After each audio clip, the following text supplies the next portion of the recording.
निर्जला एकादशी की कथा। भीमसेन ने व्यास जी से कहा, हे पितामह, भ्राता युधिष्ठिर, माता कुंती, द्रौपदी, अर्जुन, नकुल और सहदेव सब एकादशी का व्रत करने को कहते हैं, परंतु महाराज मैं उनसे कहता हूं कि भाई मैं भगवान की शक्ति पूजा आदि तो कर सकता हूं, दान भी दे सकता हूं, परंतु भोजन के बिना नहीं रह सकता।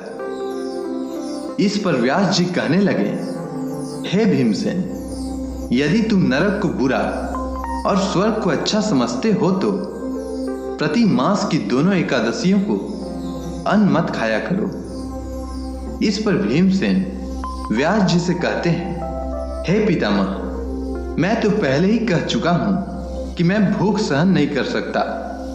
यदि वर्ष भर में कोई एक ही व्रत हो तो वह मैं रख सकता हूं, क्योंकि मेरे पेट में वृक नाम वाली अग्नि है, सो मैं भोजन के बिना नहीं रह सकता। भोजन करने से वह शांत रहती है, इसीलिए पूरा उपवास तो क्या, एक समय भी बिना भोजन किए रहना कठिन है। अतः आप मुझे कोई ऐसा व्रत बताइए जो वर्ष में केवल एक ही बार करना पड़े और मुझे स्वर्ग की प्राप्ति हो जाए। श्री व्यास जी कहने लगे कि हे पुत्र, बड़े बड़े ऋषियों ने बहुत शास्त्र आदि बनाए हैं, जिनसे बिना धन के थोड़े परिश्रम से ही स्वर्ग की प्राप्ति हो सकती है। इसी प्रकार शास्त्रों में दोनों पक्षों की एकादशी का व्रत मुक्ति के लिए रखा जाता है। व्यास जी के वचन सुनकर भीमसेन नरक में जाने के नाम से भयभीत हो गए और कांप कर कहने लगे कि अब क्या करूं? मास में 2 व्रत तो मैं कर नहीं सकता। हाँ, वर्ष में एक व्रत करने का प्रयत्न अवश्य कर सकता हूं।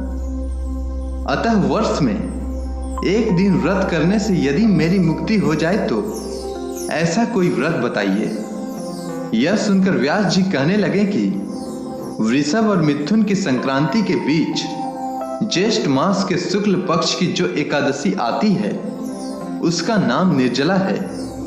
तुम उस एकादशी का व्रत करो। इस एकादशी के व्रत में स्नान और आचमन के सिवा जल वर्जित है।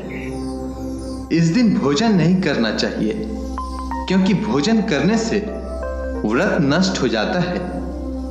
यदि एकादशी को सूर्योदय से लेकर द्वादशी के सूर्योदय तक जल ग्रहण न करें तो उसे सारी एकादशियों के व्रत का फल प्राप्त होता है।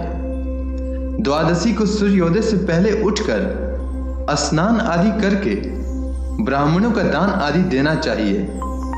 इसके पश्चात भूखे और सुपात्र ब्राह्मण को भोजन कराकर फिर स्वयं भोजन करना चाहिए। इसका फल पूरे एक वर्ष की संपूर्ण एकादशियों के बराबर होता है। हे भीमसेन, यह मुझको स्वयं भगवान ने बताया है। इस एकादशी का पुण्य समस्त तीर्थों से अधिक है। केवल एक दिन मनुष्य निर्जल रहने से पापों से मुक्त हो जाता है। जो मनुष्य निर्जला एकादशी का व्रत करते हैं उनकी मृत्यु के समय यमदूत आकर नहीं घेरते, वरन भगवान के पार्षद उसे पुष्पक विमान में बैठाकर स्वर्ग को ले जाते हैं। अतः संसार में सबसे श्रेष्ठ निर्जला एकादशी का व्रत है। इसीलिए यत्न के साथ इस व्रत को करना चाहिए। उस दिन ओम नमो भगवते वासुदेवाय मंत्र का उच्चारण करना चाहिए और गोदान करना चाहिए। जो मनुष्य इस व्रत को करते हैं उनको करोड़ों पल सोने के दान का फल मिलता है, और जो इस दिन यज्ञ आदि करते हैं उनका फल तो वर्णन ही नहीं किया जा सकता है। इस एकादशी के व्रत से मनुष्य विष्णु लोक को प्राप्त होता है। जो मनुष्य इस दिन अन्न खाते हैं वे चंडाल के समान हैं, वे अंत में नरक में जाते हैं। जिसने निर्जला एकादशी का व्रत किया है वह चाहे ब्रह्म हत्यारा हो, मद्यपान करता हो, चोरी की हो या गुरु के साथ द्वेष किया हो, मगर इस एकादशी के प्रभाव से स्वर्ग को जाता है। हे कुंती पुत्र, जो पुरुष या स्त्री श्रद्धा पूर्वक इस व्रत को करते हैं उन्हें सर्वप्रथम भगवान का पूजन, फिर गौदान और ब्राह्मणों को मिष्ठान और दक्षिणा देनी चाहिए तथा जल से भरे कलश का दान अवश्य करना चाहिए।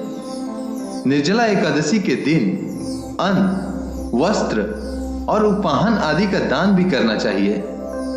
जो मनुष्य भक्ति पूर्वक इस कथा को पढ़ते या सुनते हैं उन्हें निश्चित ही स्वर्ग की प्राप्ति होती है। इस प्रकार व्यास जी की आज्ञा अनुसार भीमसेन ने इस व्रत को किया।